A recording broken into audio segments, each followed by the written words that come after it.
Hey, welcome back, Let's Players. It's time for another episode of Let's Play Fire Emblem. This one's 15, and part 1 because, you know, it was about 20 minutes long, and even if I could go over the limit, I think I can now.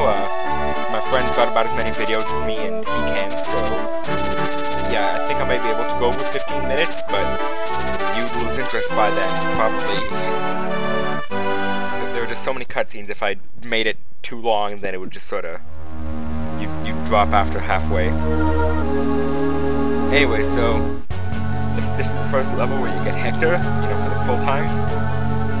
You just pick up a couple things here and there on what's going to happen later on in the story, and you set in a chain of events that gets you to, you know, seal in and recruit her into your army. It's kind of funny how it happens, actually, but anyway, that's for another 2 episodes, 3 in Hector's mode. But not in Hector's mode. Okay, so Guy just died, but our heroes don't know that yet, so every time they find the boss, they ask what happened to him. It gets really annoying. Okay, so in this map, there are 2 ways to go. One way is a lot easier than the other way, so of course I'm going to take the harder way because it gives me experience, like a lot more experience for my guys. Plus I get to the village. South, but the village to the west, there's an important thing you'll notice there too. I'm not going to spoil it till I get there, but it'll give you a side quest and a really, really, really important character. Probably the most important character you get in the game. Actually, you get him a little bit later on, after chapter 14, I think you get him. If you don't pick him up here, but it's actually really, really good to get him early, because then he can get a lot more powerful in a short time. Okay, so little character speech. I'm pretty sure every episode, every chapter you can get one from a different character, but I just never really bother to feel the variety of guys. I mean, I make my guys balanced, but I'm not going to make everyone balanced, because then my army is just going to be horrible. Don't you just hate it when they're left with 1 life in this game and then they go and hit you? It's just, you know, it's so annoying when it happens, because then, you know, you're feeling all bad, like you could have done something different, and just that kind of thing. Anyway, so a good group to send up here is Barter, Dorcas, and Oswin. They're your big, you know, they're sort of like the opposite type things. Dorcas and Barter have a really high attack, when Oswin has a really high strength and defense. So they tend to balance out nicely if you put them together. At least Rebecca didn't get hit. She doesn't have the highest defense, and she'd have gotten like plowed if the barbarian berserker hit her. No, not Brigand, that's it, Brigand. That's a fucking dumb name. Oh yeah, also in a... Anyways, in this game, there's one type of unit that never, ever appears in any other Fire Emblem series. It's not that impressive, though. It's called the Corsair. Statistically, it's the exact same as a pirate. It's just, you're not gonna get... it happens in the map where you fight... I think it's if you fight Linus before Lloyd. If you haven't played before, you'll know what I'm talking about later on. I'll explain it when I get all 3 lords. But anyways, if you fight Linus before Lloyd, then you fight in a village, and the pirates are called Corsairs because, you know, they're supposed to not be pirates, I guess. But they're pretty much the same every way to a pirate, except through hacking. There's been a hacking and stuff to make, you know, Corsairs on your team. It's if you have a bomb. The Corsairs don't actually class up. That's their only problem. Okay, you'll find I'm jumping around a lot, but that's just because I want to make sure, you know, I get as much experience passed around without actually breaking any good weapons. So I try to avoid using Wolfbale if I can, and I also try to, you know, avoid using rapiers as much as I can, because they're really valuable later on. And yeah, that's why it's a dumb idea to use Marcus, because you'll find he gets like 2 experience for everything until they're promoted units.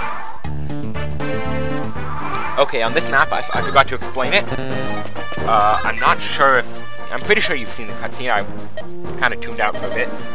But anyways, there's a guy in this map called Guy, ironically enough, and he's a Myrmidon. You can recruit him with Matthew if you pay attention to the cutscene. So it's always important to find out just how far he can go, and then what you do is you draw his attention out with Marcus with an axe, so Marcus doesn't hit him really hard to kill him, and then you have Matthew nearby to talk to him. The recruiting cutscene is actually kind of funny if you look at it.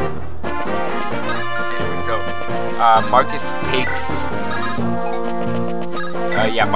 another step forward, and then Guy comes after him. This is one of the really crappy maps to recruit him, because he's out of range with the trees in the forest, so he can hit you really hard, which is why it's always a really good idea to use Marcus. He can withstand Guy's critical, and at the same time, if he doesn't get a critical of his own, then he's not going to kill him. Then you can heal Guy right away, because he has a really good chance of dying compared to Marcus, who, especially really early in the game, has a non-existent chance of dying. Okay, so first things first, get rid of that brigand. I got the name right this time, because yeah, he's in the way of Marcus's killing. Okay, so Lowen is almost leveled up, I think. So, even though it's a dumb idea, we'll let him deal with the bandit with the javelin. These are actually the only times I tend to use javelins, for reasons like that. I'm not a very big javelin guy. Starters, they have a really low chance to hit. They deal less damage, and they only come in 20s. The only upside is that they're ranged. But if it's in the situation where, you know, you're gonna hit him, you might as well just hit him with melee, especially if the guys are really good, like mine tend to be. Okay, so everyone's out of the way of Guy except Marcus, which is how it should be. Put Sarah next to Matthew for their support to go up, because it goes up really slowly. And now to enter the village. And I'll show you who's there. Just want to make sure I can break it in one hit so I don't waste too much axe, but... It's Merlinus! Yeah, he's this sort of bubble-headed merchant you find.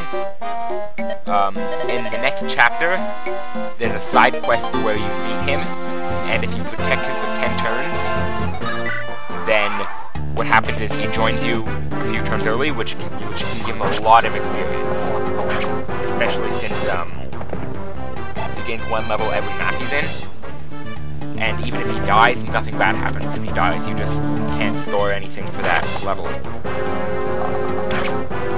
Okay, so Rebecca's got a nice little level up coming up if I don't try to kill Lowen.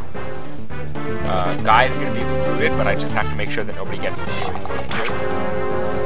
Especially Guy. And yeah, I'll explain a couple things that happen with the side quest. Like, it's a really good idea to take Marcus, even though I don't think you have a choice. Because there's a couple of secrets, or I think there's only one secret, besides maybe a boss, that's, you know, useful. And the boss doesn't really do anything. He's not particularly important.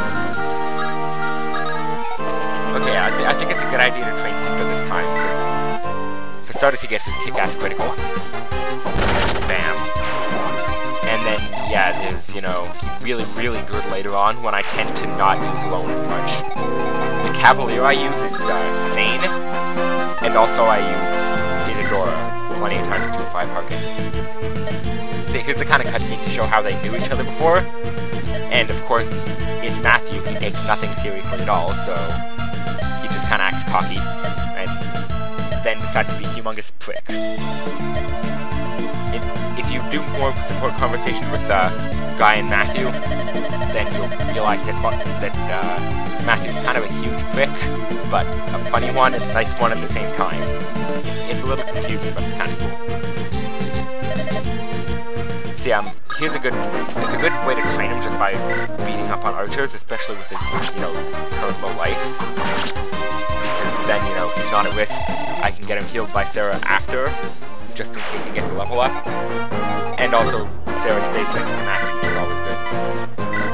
I just gotta make sure I don't accidentally land. Then the guy might die. He got some pretty good support conversations with, or like support bonuses with Priscilla, with Matthew obviously, and with Carol, both of which come later on. In fact, Priscilla comes next map, I think. I'll show you how to get her too.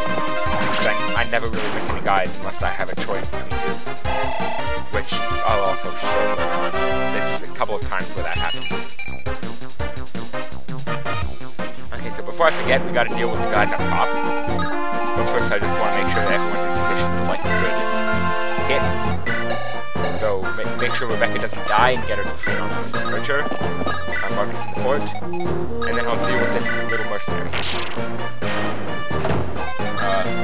Unfortunately, once again, I can only use the javelin, but since it's spear against sword, and it's awesome holding it, it takes out both, you know, disadvantages. Now let's just deal with it. I have more than 2 turns, so it's always worth it to try if you're not going to die. Unfortunately, most of the time it doesn't work out very well, but once again, I'm going to survive. Even though I'm in an even, like, worse disadvantage, but still.